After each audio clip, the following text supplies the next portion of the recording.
અને ભગવાન જગન્નાથજીની 149મી રથયાત્રાને લઈને મોસાળમાં તૈયારીઓ શરૂ કરી દેવામાં આવી છે। ભાવિ ભક્તો માટે સરસપુરમાં ભોજનની તૈયારીઓ તેજ કરાઈ।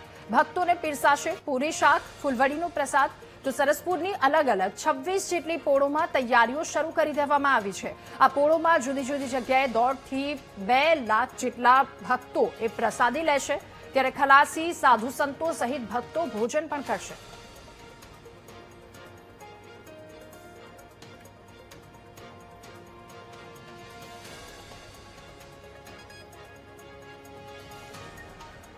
આવતીકાલે ભગવાન જગન્નાથજીની 149મી રથયાત્રા યોજાશે।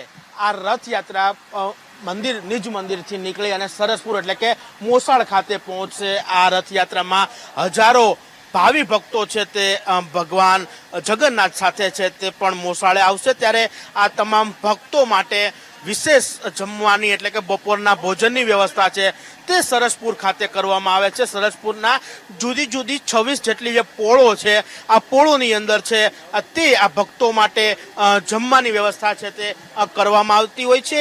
ફૂલવડી હોય, મોહનથાળ હોય, પૂરી શાક હોય, બુંદી હોય, તમામ પ્રકારની વસ્તુઓ છે તેનું હાલ બનાવવાની કામગીરી ચાલી રહી છે। આપણી સાથે જે પોળના જે કમિટી મેમ્બરો છે તેમની સાથે વાત કરશું।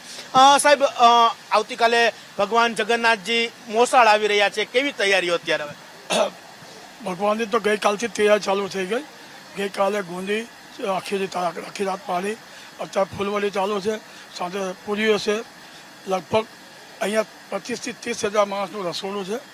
અહીંયા 1500 કિલો જેટલી ફૂલવડી છે, 2000 કિલો જેટલી ગુંદી છે, 1800 જેટલું શાક છે, આ પૂરી છે, તેમજ છાશ, પાણીની બોટલો, તમામ વસ્તુ આજ આખી રાત 200-250 બહેનો આવશે પૂરી બનાવવા। એ ઓટોમેટિક પૂરીનો લોટ બનાવીએ છીએ અને અમારી યોગ મંડળના 200થી વધારે લોકો કામ કરે છે અને બધા આખા સરસપુરમાં 20 થી 26 જગ્યાએ થાય છે। 1.5 થી 2 લાખ માણસો પહોંચે છે। 26 જગ્યા ઉપર અલગ અલગ જગ્યાએ ભક્તો માટે રસોડા બનતા હશે, કઈ કઈ તૈયારીઓ ત્યાં ચાલતી હશે? એક તૈયારી એટલે ગઈકાલથી ચાલુ થઈ ગઈ છે, બરાબર। અને અમારા રથયાત્રા કમિટીના બધી માહિતી જનકભાઈ આપશે, કેમ કે જનકભાઈ આખું હેન્ડલિંગ કરે।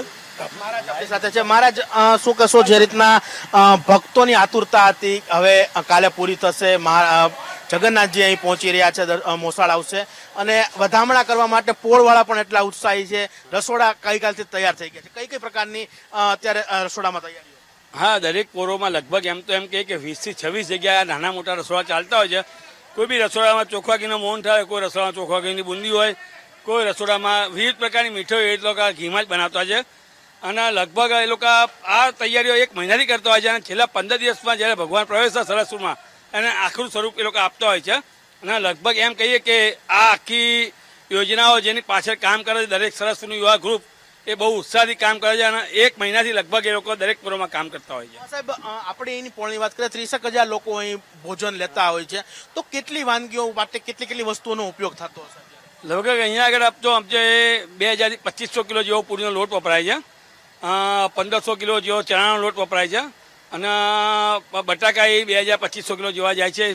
વિવિધ પ્રકાર 60-70 જેવા તેલના ડબ્બા વપરાય છે, ઘીરા ડબ્બા બી વપરાય છે અને ઘણો સામાન એમાં જતો હોય છે આ રીતનો। મહારાજ, એક જગ્યાએ આટલા અંદાજે કાલે કેટલા માણસો ભોજન લેશે? અંદાજે સરસપુરમાં આખા 1.5 થી 2 લાખ માણસ જમશે। એમાં સાધુ સંતો આવી ગયા, અખાડાવાળા આવી ગયા, ગજરાજોના બધા અંદર આવી ગયા, વિવિધ પ્રકારના જે સામાન લઈને આવે એ બધા અંદર આવી ગયા। ચોક્કસ ભગવાન જગન્નાથજી આવતીકાલે મોસાળ આવી રહ્યા છે। મોસાળમાં ભગવાનનું મામેરું થવાનું છે અને આ તૈયારીઓ રથયાત્રાની તમામ જગ્યાઓ ઉપર હાલ ચાલી રહી છે। જે વાત કરવામાં આવે તો જે સરસપુર છે, આ સરસપુર પોળ ખાતે છે તે 20 થી 25 જેટલી જગ્યાઓ ઉપર આ જ રીતના છે તે વિવિધ પ્રકારના ભોજનની તૈયારીઓ છે તે અહીં હાલ કરવામાં આવી રહી છે। ખાસ કરીને 1.5 થી 2 લાખ લોકો ભોજન લઈ શકે તે માટેની તમામ વ્યવસ્થાઓ પોળના જુદા જુદા જે સ્વયંસેવકો છે તેમના દ્વારા હાલ ઉપાડી લેવામાં આવી છે અને તેમના દ્વારા હાલ કામગીરી છે તે અહીં કરવામાં આવી છે। આવતીકાલે સરસપુરમાં વિવિધ જગ્યાઓ ઉપર 1.5 થી 2 લાખ જેટલા ભક્તો છે તે ભોજન છે તે લેશે। કેમેરામેન રાજેશ ગઢવી સાથે શુભમ ભટ્ટ, વીટીવી ન્યૂઝ, અમદાવાદ।